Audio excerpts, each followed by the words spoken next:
اکثر parents balance نہیں create کر پاتے، توازن نہیں رکھ پاتے، یا تو وہ بہت نرمی دکھاتے ہیں، بہت سختی دکھاتے ہیں، تو اس کا بچوں پہ کیا افیکٹ ہو سکتا ہے اور اس سے پیرنٹس کیسے نکل سکتے ہیں؟ کون سا صحیح راستہ ہے جو پیرنٹس اپنا سکتے ہیں جو زیادہ نرمی بھی نہ ہو، زیادہ سختی بھی نہ؟ اس کے بارے میں آپ پلیز جیسے آپ نے شروع میں کہا نا کہ ہم یعنی یہ کوئی سکھاتا تو نہیں ہے پیرنٹنگ، ہم آبزرویشن ہے، اپنے پیرنٹس کو دیکھ رہے ہوتے ہیں.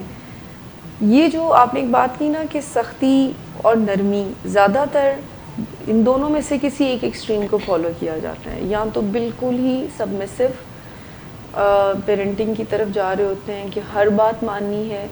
اس پہ بیک گراؤنڈ میں کہیں نہ کہیں پر یہ بھی آئیڈیا ہوتا ہے کہ جو چیزیں ہمیں نہیں ملی ہیں تو ہم نے اپنے بچوں کو دینی ہے. یہ بہت یعنی میں اس کو ڈیلیبریٹلی یہ ورڈ یوز کر رہی ہوں، تباہ کن ایک قسم کا آئیڈیا ہو سکتا ہے کہ جو چیزیں مجھے نہیں ملی میرے بچپن میں، سو میں اپنے بچوں کو وہ چیزیں دینا چاہوں گا.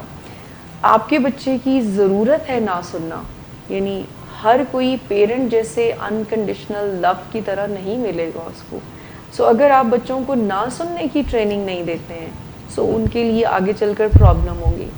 سو دونوں ایکسٹریم پہ جانا، یعنی بالکل ہی ڈوسائل سا ہو جانا، سبمسو پیرنٹنگ میں ہونا، بچوں کی باتوں کو فالو کرنا، اور دوسری ایکسٹریم یہ ہے کہ پھر آپ بہت سختی سے پیش آئیں اور اسٹرکٹ پیرنٹنگ کے پرنسپلس کو فالو کریں. دونوں سے ہی ریزلٹس نہیں ملتے ہیں. اگر آپ کو کوئی سٹینڈ لینا ہے، یعنی بچوں کو کسی ایسی بات سے روکنا ہے یا کچھ رول ڈیفائن کرنے ہیں، تو دونوں ہی طریقے، جو پہلا والا ہے یعنی بات ماننے والا یا سبمسو سٹائل، تو اس میں آپ ترلے منتوں پر بچے کی رسپانس پہ ڈپینڈ کرتے ہیں، اور وہ بھی اس کی مرضی وہ کرے یا نہ کرے. اور اسٹرکٹ سٹائل میں تو ڈیفینیٹلی جب آپ کسی کو اوفینڈ کرتے ہیں تو اس کی ڈیفینس آن ہوتے ہیں اور وہ کبھی بھی آپ کی بات نہیں مانتے.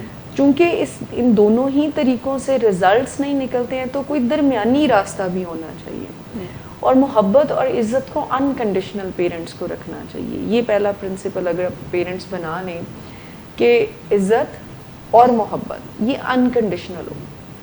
اس کے ساتھ ساتھ جو ان کو گائیڈنگ پرنسپل آپ نے بتانے ہیں، جیسے گھر سے باہر جانے کے اوقات جس کو کرفیو ٹائم کہتے ہیں، یا اور ڈرگس کے بارے میں ان کو کچھ ایجوکیشن دینی ہے، یا اور زندگی کے معاملات جو گھر کے کچھ رولز اینڈ ریگولیشنز ہوتے ہیں اس کے حوالے سے آپ کو دینی ہے، تو وہ بہت ہی اسرٹیو وے میں، بہت ہی اچھے انداز میں آپ ان کو ڈیفائن کریں.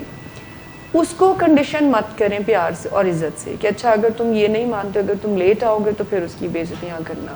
عزت ان کا رائٹ ہے اور وہ ان کو ہر حال میں ملنی چاہیے. ہاں اگر وہ آپ کے بتائے ہوئے ٹائم پہ گھر نہیں آتے، اس کو پھر کوئی علیحدہ پلان کریں، اس کی کوئی پھر کاسٹ اینڈ بینیفٹ رکھیں، اس کی کوئی کانسیکوینسز رکھیں کہ کوئی بھی چیز جس کو آپ ہولڈ کر سکتے ہیں جو ان کی وانٹس ہیں، تو اس طرح کی کوئی مینجمنٹ رکھیں. لیکن بیلنس ہونا بہت ضروری ہے، یعنی اسٹرکٹ پیرنٹنگ سے بھی کوئی فائدہ نہیں ہوتا، سبمسو سے بھی. لو اور عزت کو انکنڈیشنل رکھیں اور اپنے جو گائیڈنگ پرنسپلز ہیں ان کو بہت اچھے انداز میں آپ فارملی بتائیں.